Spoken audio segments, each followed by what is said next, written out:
Box office దగ్గర ఈ weekend లో రిమార్కబుల్ అంచనాల నడుమ భారీ లెవెల్లో రిలీజ్ కాబోతున్న super star Rajinikanth king Nagarjuna Coolie cinema తమిళ్లో ఇండస్ట్రీ రికార్డుల బెండు తీయడానికి సిద్ధమవుతూ ఉండగా తమిళ్లో రికార్డు లెవెల్లో రిలీజ్ కాబోతున్న ఈ సినిమా తెలుగులో కూడా వార్ 2 లాంటి బిగ్గెస్ట్ యాక్షన్ మూవీతో పోటీలో కూడా గ్రాండ్ రిలీజ్ ను సొంతం చేసుకుంటూ ఉండగా రీసెంట్ గా సినిమా అడ్వాన్స్ బుకింగ్స్ ను ఓపెన్ చేయగా సినిమా టికెట్ రేట్స్ చూసి సోషల్ మీడియాలో ఓ రేంజ్ లో ట్రోల్ చేస్తున్నారు.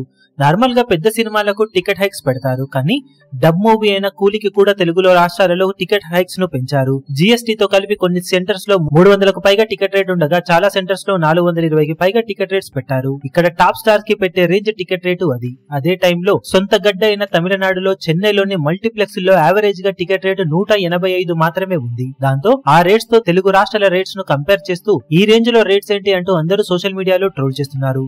దాదాపు అన్ని పెద్ద సినిమాలకు ఇదే రేంజ్ లో టికెట్ రేట్స్ పెడుతూ ఉండగా పోటీలో వస్తున్న మరో డబ్బింగ్ మూవీ వార్ 2 కి కూడా టికెట్ హైక్స్ ఇదే రేంజ్ లో ఉండబోతూ ఉండగా మిగిలిన స్టేట్స్ తో పోల్చితే ఎక్కువ రేట్స్ తెలుగు రాష్ట్రాలలోనే ఉండబోతున్నాయి. ఈ రేంజ్ రేట్స్ తో ఓపెనింగ్స్ అయితే వస్తున్నాయి, కానీ ఒకప్పటిలా సినిమాలకు లాంగ్ రన్ అయితే ఉండడం లేదు. సినిమా ఇండస్ట్రీ బాగుండాలి అంటూ అనేక నీతులు చెబుతారు, కానీ మళ్ళీ వాళ్ళ సినిమాలకు వచ్చేసరికి రిలీజ్ టైం కి టికెట్ హైక్స్ ను పెట్టుకుని జనాలు చూడాలి అంటూ కామెంట్స్ చేస్తారు. జనాలు తమ కష్టార్జితంతో సినిమాను చూసి అది ఎలా ఉంది అన్నది సోషల్ మీడియాలో పోస్ట్ చేస్తే సినిమాను చంపేస్తున్నారు అంటూ మళ్ళీ డైలాగ్స్ కొడతారు. డబ్బు అలాగే డైరెక్ట్ అని తేడా లేకుండా అన్ని సినిమాలకు టికెట్ రేట్స్ విషయంలో ఇరు తెలుగు రాష్ట్రాల ప్రభుత్వాలు గట్టి నిర్ణయం తీసుకోవాల్సిన అవసరం ఎంతైనా ఉందని చెప్పవచ్చు. ఈ టికెట్ రేట్స్ విషయంలో ఇది అన్ని సినిమాలకు వర్తిస్తుంది.